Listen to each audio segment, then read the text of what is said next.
What's up Pinas? Pag-usapan natin ang car brand logo part 3. Katulad ng itong visual at para siyang tula na napakasimple sa isang sulyap at ang logo na to ay ang Hyundai. Hindi lang basta letter H to pag nakikita natin.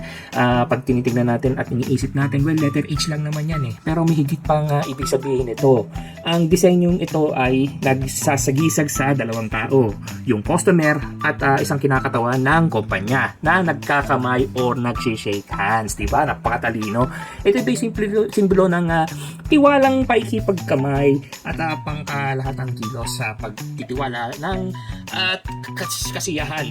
Ito din nagpapahiwatig ng isang patugumpay at kasunduan ng isang pag-uunawa sa isa't isa. Ang kasaysayan din ng Hyundai ay nag-i-evolve. Ang unang araw, dumago sila at umunlad ang kumpanya, kaya kailangan yung simbolo nila mag-evolve din at maaaring tumugma ang kanilang paglalago at pananaw.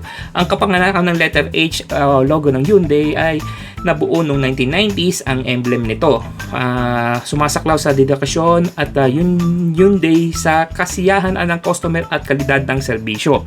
Ito ay isang matapang na hakbang sa isang pagbabago ng pangkalahatan na nagkakatanda na yugto para sa magandang kinabukasan. So ngayon, alam mo na yan. Thanks for watching. Peace!